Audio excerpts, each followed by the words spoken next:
Iran warned on Wednesday it would hit U.S. and Israeli targets if it were attacked by the United States after President Donald Trump's security advisor said Washington would exert maximum pressure on Tehran going beyond economic sanctions. A U.S.-Iranian war of words has escalated since Trump withdrew Washington from the world power's nuclear deal with Iran in May, blasting it as flawed and reimposing sanctions to choke Iran's economy and force it to renegotiate or change direction. Sponsored the U.S.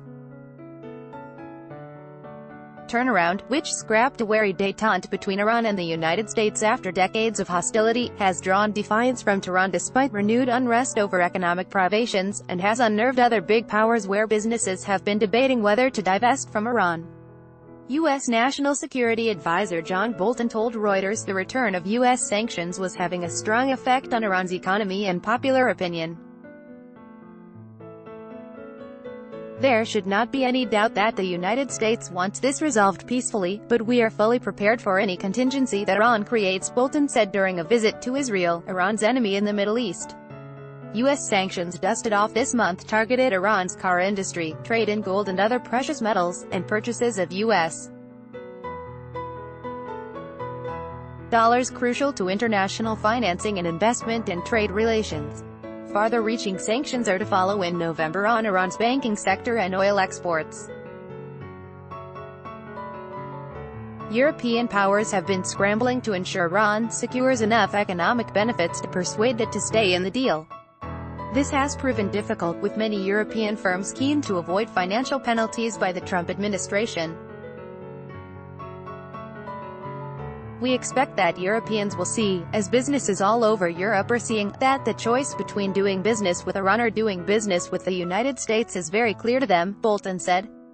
So we will see what plays out in November.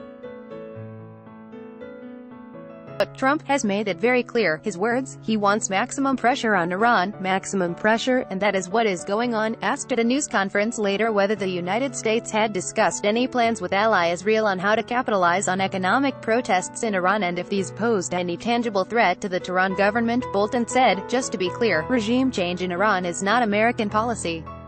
But what we want is massive change in the regime's behavior. We are going to do other things to put pressure on Iran as well, beyond economic sanctions. He did not elaborate.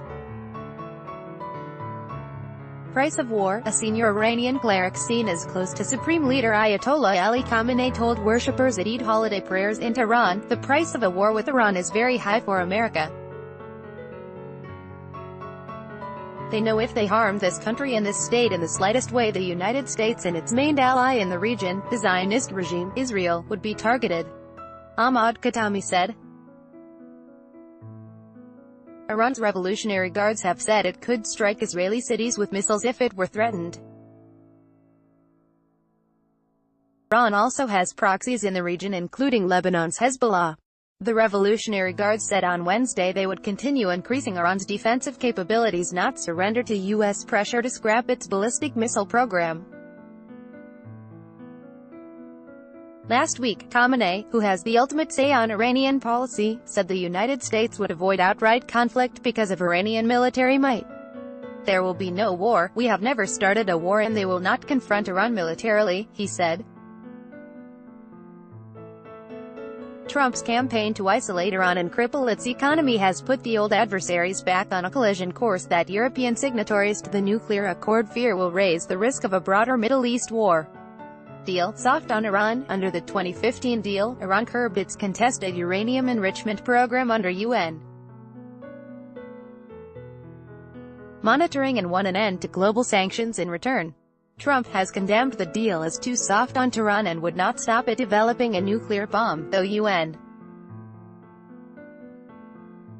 nuclear non-proliferation inspectors have repeatedly certified Iranian compliance with its terms.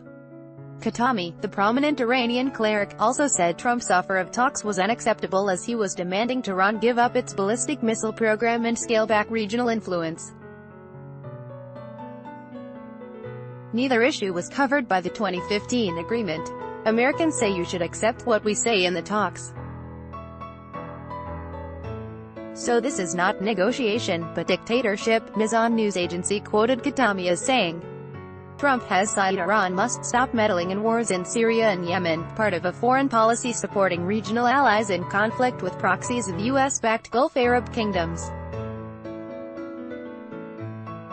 Tehran has not given an inch to Trump's pressure despite an economy beset by high unemployment and inflation and a real currency that has lost half its value since April. Thousands of Iranians have protested against price rises of some food items, a lack of jobs and state corruption. Protests over the cost of living have often turned into anti-government rallies. I think the economic effects certainly, are even stronger than we anticipated, Bolton said. But Iranian activity in the region has continued to be belligerent. What they are doing in Iraq, what they are doing in Syria, what they are doing with Hezbollah in Lebanon, what they are doing in Yemen, what they have threatened to do in the Strait of Hormuz. The strait is a strategic waterway for oil shipments which Iran's Revolutionary Guards have threatened to block in response to Trump administration calls to ban all Iranian oil exports. Writing by Mark Heinrich, editing by Janet Lawrence.